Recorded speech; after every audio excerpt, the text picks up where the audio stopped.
All right, welcome to the Veterinary Career Success Show. Special episode. This is a little thing that we're trialing today, and I am joined by another wonderful veterinary podcaster in her own right entirely, Dr. Moriah McCauley. Welcome to the show. Thank you so much for having me, Dave. This is an interesting twist for me to be on the receiving end of a podcast, so I'm excited. Um, and of course, like dealing with the time zone changes, literally, people are hearing dogs barking in the background. I'm sitting in my practice right now, so randomness can happen, which Uh, randomness always happens here. there's nothing surer than absolute randomness is going to happen. So Mo and I were chewing the fat on this as a little sort of co-piloting to bring a little more perspective to the show. And our conversation was going pretty deep. You were getting into some really heavy, big stuff, and it ended up with us just giggling like idiots with Instagram filters, going back and forth, mucking about. I think that's the level we're going to pitch this at. manage expectations, Mo. That's what I suggest. Set them low already, guys. Okay. And then set them low and under deliver. That's the new podcast motto. Veterinary Career Success Show, saying expectations low and under delivering. So just like the veterinary careers all around the world. No, boom, boom, bad joke, Mo, bad joke. What do you reckon? All right. Yeah, that one didn't sail quite as well as you'd hoped. I know. I think it's a bit too close to the bone. So you are at the very start of your career. So how about we just start and you tell us the transition into working. You graduated right into the heart of the COVID world from Edinburgh University, which we won't hold too much against you. At least it was Scotland. So at least it was Scotland. Go with that. Good choice. And you've got a super Scottish sounding name, way more Scottish sounding than mine in any case. So I think you get kudos there. But tell us what it was like. Like, how's this been? Like your final year, that run up to exam times just got bam, smashed by COVID. And then you've now had, how many months have you been in your current job? And give us a flavor of the transition before we hit some of your questions. Yeah, I have been here for right now where I'm at. I am in month 6 of working as a new grad veterinarian. It is exhilarating and terrifying all at once. But yes, I graduated from Edinburgh University right smack at the beginning of all of this, like right when they slammed down the hammer and they said, you're done, like no more travel. This is serious, you guys. And so flew home, had already had some placements booked. They obviously got canceled. And a couple weeks later, they're like, hey, your rotations, your final block of rotations, canceled. And I was like, okay. And then there a couple days later, they're like, graduation, canceled. And I was like, so I'm not coming back to Scotland, canceled. All around, everything was canceled. So getting over that hump of being like, okay, my entire schooling is done, boom, smack, no closure at all. That sucked, honestly. And it took me a little bit just to feel sorry for myself because I was like, oh, I don't get a graduation. Oh, woe is me. But then it's like, in the grand scheme of things, I wasn't too upset about it. But the bigger hurdle was I had to find a job still. I wasn't one of those people that got a job the start of my clinical year of vet school, which to be fair, very, very few people actually end up with that. Most of them are still 2, 3, 4 months graduated and still looking for a job just because they haven't found the right one. So if you're in that boat, don't worry about it at all. For myself, I If go you're for in it. that book, keep drinking heavily and enjoy that gap between vet school and real life. Come on, it's like you're working. Like, I really want a job. No, just chill, have some Enjoy fun. your life. You don't have to be drinking. You can go and travel and do a bunch of stuff. That's what I meant. You don't have to take the Scottish way of doing things. Um, no, so I still had to find a job when I graduated. I still had to kind of figure out where the heck I was going to live. I didn't know where I was. I knew I was going to come back to the States. I knew I was going to work here. I didn't know where at all. I really hadn't done too many placements here in the States because, of course, I went to school in Scotland. So trying to balance that and being in the mindset of I learned veterinary medicine, which yes is universal, but I learned kind of the UK version of it, if you will. And there's subtle nuances like different drugs that are available to being here, which I had to train my brain, and different preventatives and just medications, and the general thinking of how some things happen. Had to change all of that. But before that was finding a job. So I thankfully had family members and a location in the States that I was able to live with safely during that time period. And I just sent out email after email after email, went to so many interviews, and finally, a couple months later, honestly, around July time is when I solidified and I said yes to the current practice that I'm in. And part of the reason I said yes to this practice was because of how we had built the picture around what my transition would look like. I had specific requirements for what I wanted my mentorship to look like, to be what I wanted to achieve 1, 3, 6, 12 months out from starting practice. I had different skills that I wanted to focus on at different times. And so we built out this whole protocol, if you will, of this is what I wanted to do at this point and that point, and then how do I double check that we've done these things, that we've achieved it, that I'm continuing to grow and develop as a new grad vet. And then double checking, all right, where are the areas that I'm struggling in? How do we help me develop in those areas specifically? So those are all things that I was looking for when I was looking for a job. And Okay, I'm gonna pause you there because I think you just hit on some pay dirt right there that I think very, very few graduates actually do. So I would love for us to get nerdy and granular right now on that subject right there. You went with a shopping list. I have lots of questions. How many no's did you get, and how many practices did you reject, and how many in total did you go interview? That's part one. okay. So the number of practices that I'm counting this up in my head. How many did I actually apply to, or at least look into? That's probably 7 to 10 different practices within this area alone that I looked Mhm. into. I never actually received a no from any of them. I got ghosted by a few of them, which I'm assuming is like a no, which it was weird. Like I just could not. I would contact them, we'd have a great interview. They're like, "Yeah, I'm really interested in hearing more from you," and then dead silence. That's I was like, bad "Rude." form. That is That's rude. rude and bad form, So, and yeah, in a way, I was like, "Well, if you don't wanna contact me back, I don't wanna contact you back. Bye, next." So, perfect, perfect. Eject your seat right there. yeah, I did that, and then I got a yes from 1, 2, 3, pretty much every single one that actually was keeping up with contact with me, but it came back to 2 different practices that were relatively close to each other, but still a fair distance, enough, and, um, eventually I just decided on the one, and What were your reasons you ruled out the ones that were yeses that got back to you? And what were your rule in things? the rule-ins that I had and the reasons I said no, part of it was when I went and visited the practice, they just didn't have the setup or the facilities that I was looking for, so that was part of it. It was as simple as walk in, didn't like it, walked out. What And didn't you like? Tell me more. the ones that I didn't like, I was looking for a practice that was rather fast paced, that was seeing a lot of patients, had the capacity to do a lot of diagnostics in house. And so if I walked in and the layout just wasn't conducive to seeing a high volume, and I could see that it was going to be an issue with trying to get that many through the door, or maybe it was just not enough support staff, those are all things that I was like, these are going to be hiccups. They're going to be roadblocks to what I want to achieve, or what this practice is really trying to achieve or trying to sell. So that was the other thing. If they were saying, we have this, but then I see a different picture, that was straight off. I was like, you're lying to me, basically. So where else are you Did going you to have an example of one of the times somebody did that? pull?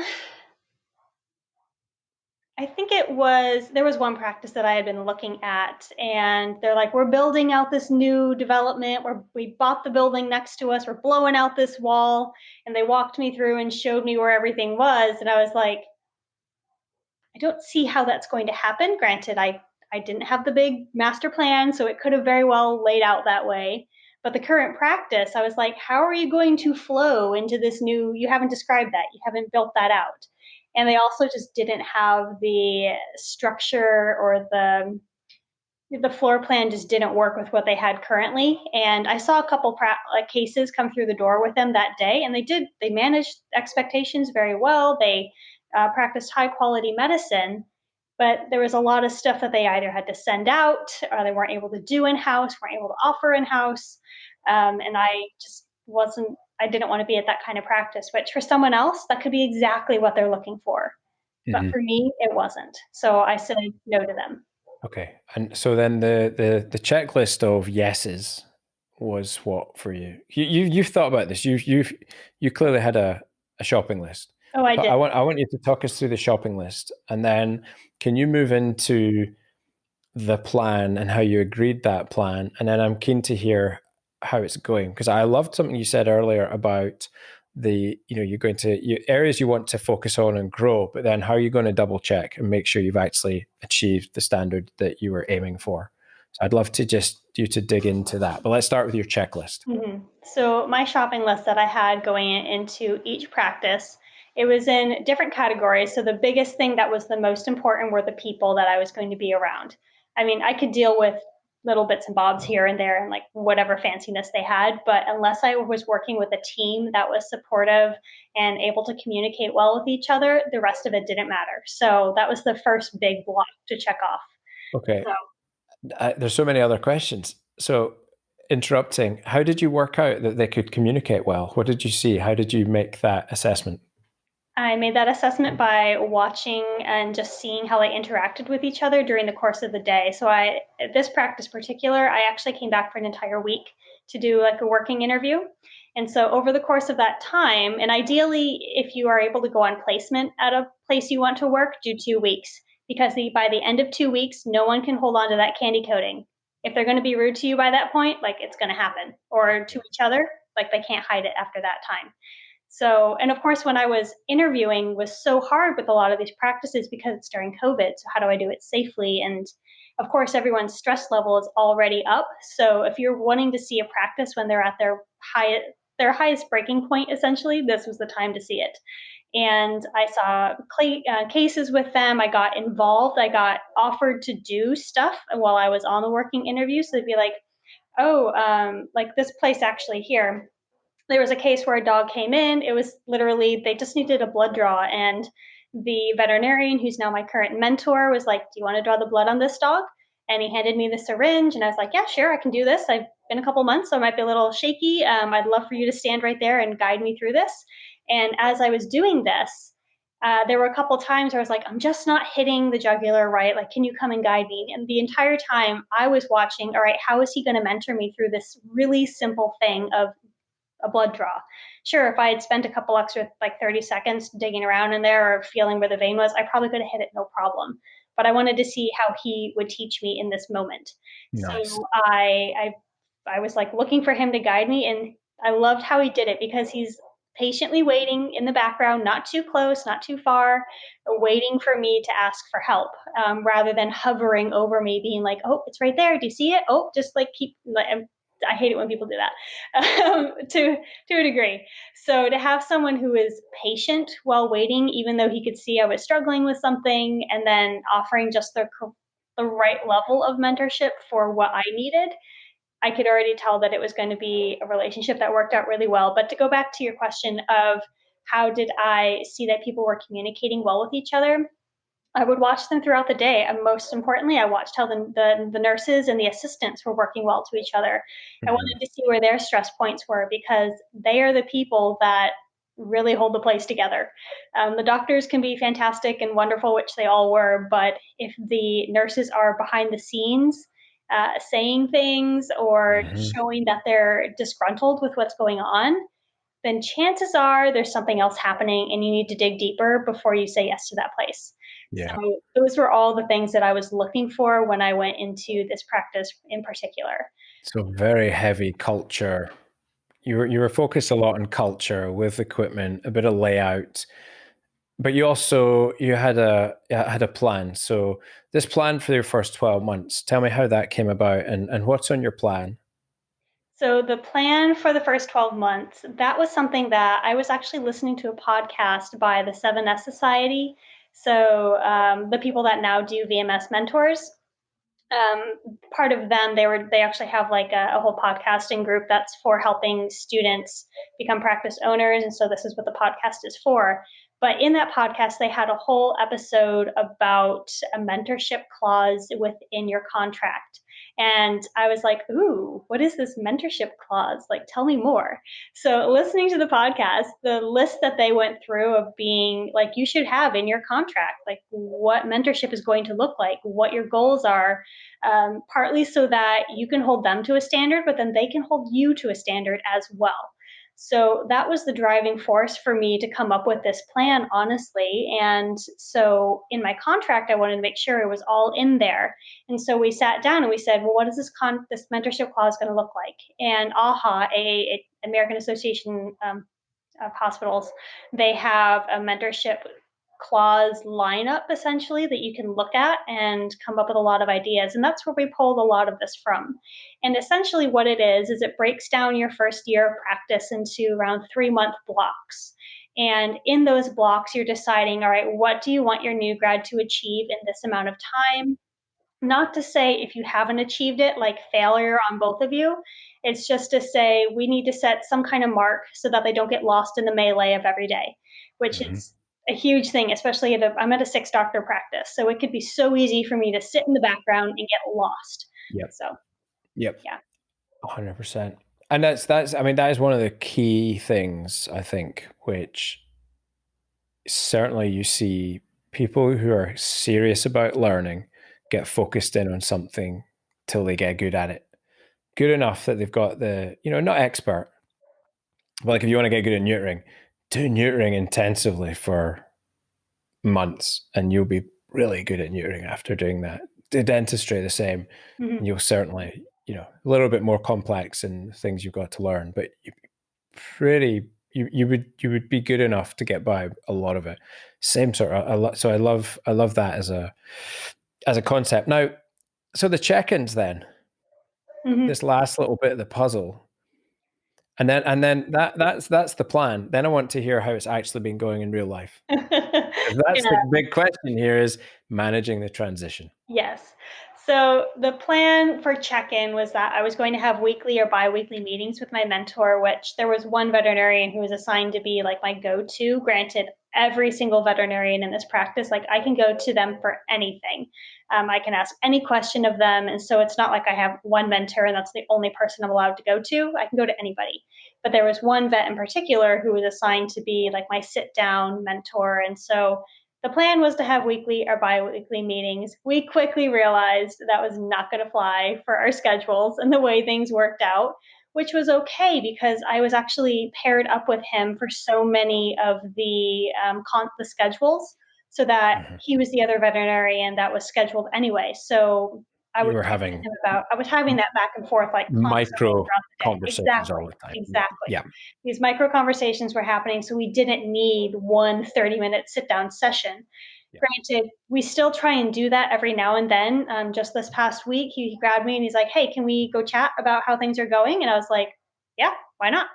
So in that time, we then broke down some of the goals that we had set for me for the past 6 months, and we said, you know what, like the surgery thing, like where's that happening? Like what's going on there? Because right now I'm scheduled with him for his surgery days, and we just split up who does what surgery.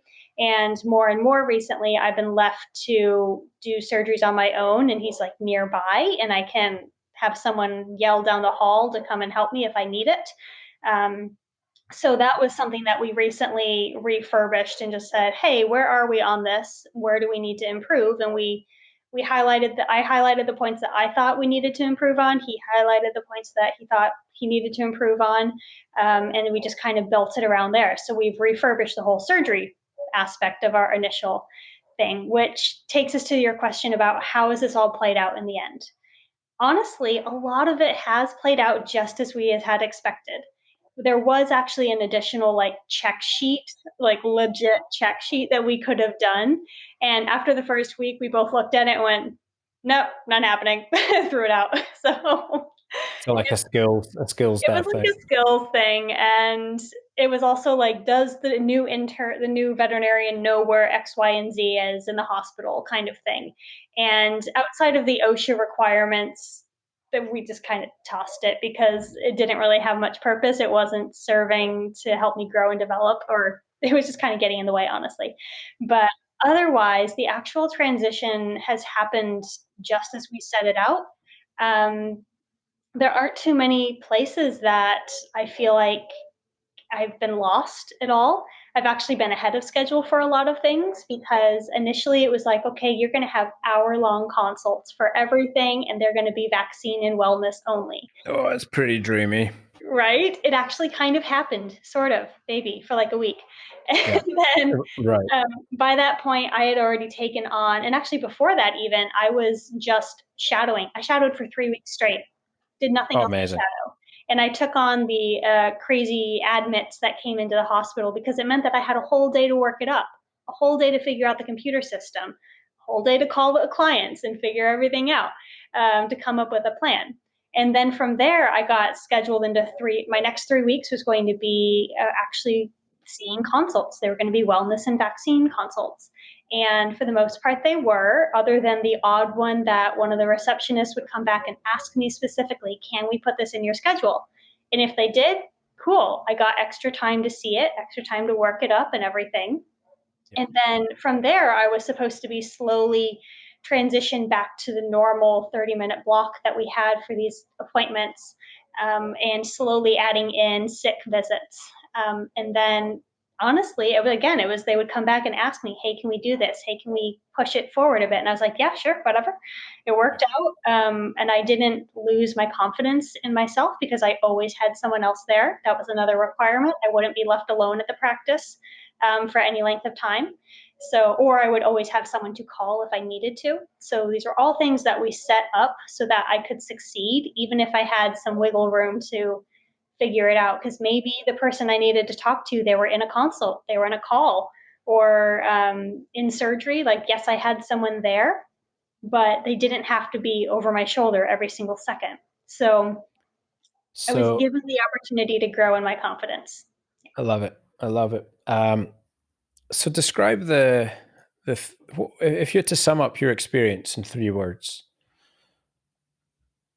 what would those words be? Hmm. Educational, for sure. Um, stretch would be another one. Stretching, yeah. And hmm, varied.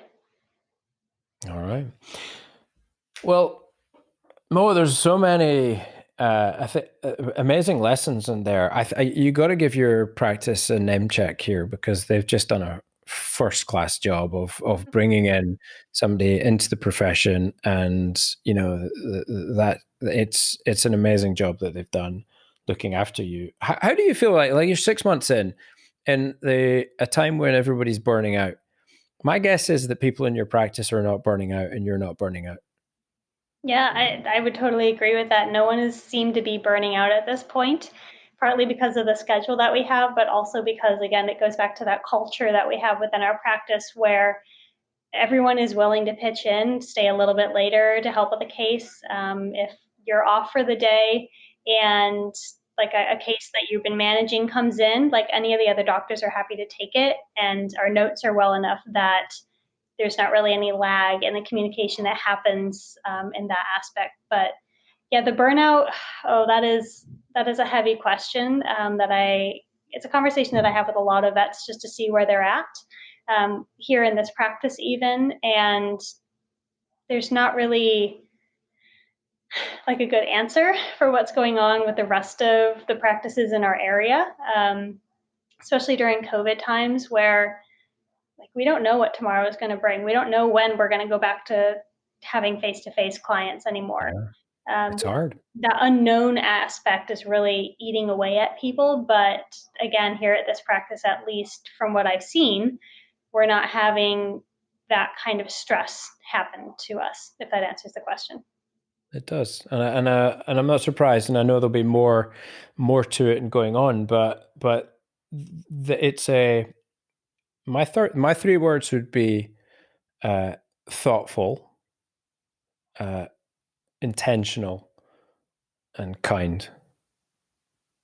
From what I've heard, that that's how they've treated the whole onboarding process, and if they've given you that much attention, then it's likely that's not the only bits of their practice they've spent time thinking about. Hey, it reminds me of the funny story. Maybe this is a good wind-up point, but it reminds me of a funny story about, and I don't know if it was AC/DC, the old Akadaka. I don't think it was AC/DC, but the band, somebody write in and tell me which band this was. But it was a rock band, and when they went to their next gig and they were doing stadium gigs, they would ask for a rider, and they would ask for a whole bunch of crazy rock and roll stuff. But they'd also ask for a packet of M&Ms with all the green ones taken out, because they were total divas, right? No, they weren't total divas at all. They knew that if the place they went to had gotten the M&Ms and the green ones were taken out, they were a detail-focused place, and they could be a bit more chill. Whereas if the M&Ms weren't there, or if they were just a box of M&Ms without the detail, they knew their sound techs needed to be all over it and take charge, because it was going to be a crapshoot. Wow. Because a band that performs at that standard, it doesn't happen by accident. There's it looks like it's just, it's a rock and roll band. They're just crazy, getting drunk. No, they're not. Like Kirk Hammett found the best guitar teacher on the planet in Joe Satriani, and practiced harder than anybody else. And that's why they were such an amazing band. It's that focus from all of them, that attention to detail. That's how you get to be a world beater. It sounds like your practice is applying some of the same rigor in managing their people. Well, that's awesome. Thank you for sharing a little light on your transition into practice. I think there are so many lessons to come out of that. And so, Dr. Moriah McCauley, perhaps we will do this again and take some listener questions. But that was a really nice scene setter, I think. I think so too. And thanks for giving me the opportunity to just kind of chat about these things. It's nice to have someone to guide my thoughts, if you will, because I feel like we're on a similar thought pattern where we can just go with the topic, and it can be trouble for us if we do. So to have someone to guide those questions and thoughts, it kind of helps. It kind of helps. It's nice suddenly to be on the other side, isn't it? And not have to think too much. I'm just going to answer every question that he says. I don't have to put too much thought into this. Yeah, just let it out. All right, well, thank you very much. Thank you to you guys listening. Hope you enjoyed it, and we'll see you next time on the Veterinary Career Success Show.